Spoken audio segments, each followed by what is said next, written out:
গো শুনছো, গামলাটা নিয়ে এসো। তাড়াতাড়ি যাই, নইলে আমার বউ মারবে। এই নাও। কিপ্টের বাচ্চা কিপ্টে, তোর কাছে চেয়েছি আমি গামলা, তুই এনেছিস থালা।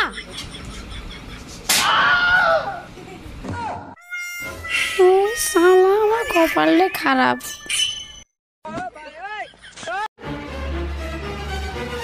কিরে ছিল, তোর বউ তো মারলো নাকি? আরে আমাকে কেন মারবে রে?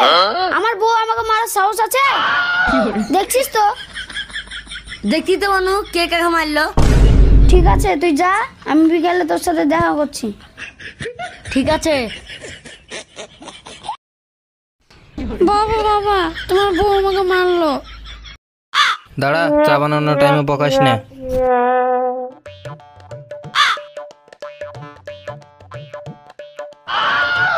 এই কি বাবা, তুমি চা বানাচ্ছ না ডফারে করে ওষুধ দিচ্ছ? আরে গাধা, ওষুধ দিচ্ছি না রে, দুধ দিচ্ছি। তাই বলে 3 ফোঁটা দুধ? তুই আমার বেটা নাকি রে?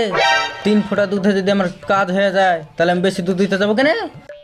কিপ্টেদের যদি অর্ক হতো না বাবা, তাহলে নিশ্চয়ই তুমি ফার্স্ট হতে। কই গো শুনছো, একবার এদিকে এসো তো। চাঁদনি, তুমি আমায় ডাকছো? যাচ্ছিস যা, 2 ফুট দূরে থেকে কথা বলবি। বাবা, কেন কাছে যেতে পাবো না? তোর শ্বশুর বাড়ি থেকে তোকে আগে যৌতুক দিবে, তারপরে যাবি, তার আগে না। ঠিক আছে বাবা। এতক্ষণে কানে কথা গেল। ঠিক আছে, আমার তেলের বোতলটা দাও। এই নাও তেলের বোতল। এতদিন বিয়ে হওয়া হলো, তুমি তো দূরে দূরে থাকো, বসো না একটু। বাবা যদি জানতে পারে তাহলে আমাকে পানি দিয়ে গিলে খাবে। এই হারামির বাচ্চা।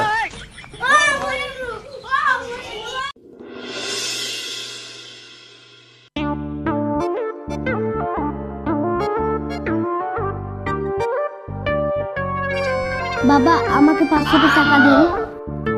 কি 500 টাকা? আমার কাছে টাকাই আসল, টাকাই সুদ। আগে বৃহস্পতি, পরে ভূত। আগে আমার কলিজাটা নাও, তারপর টাকা নাও। আজ আমার বান্ধবীর জন্মদিন বলে কথা, 500 টাকা তো দেন। 500 টাকা আমি কোনোদিন বাপের কালে দেখিনি।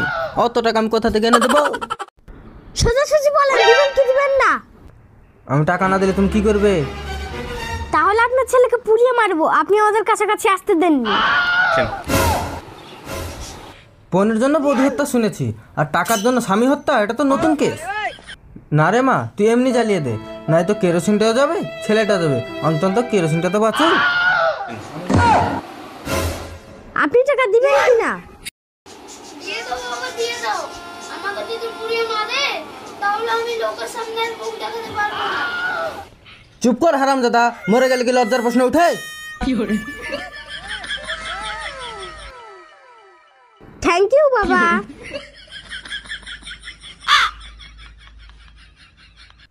আমার 500 টাকা দিয়ে গেল রে। ওগো শুনছো, আমার চপ্পলটা নিয়ে এসো, আমি শপিং এ যাবো।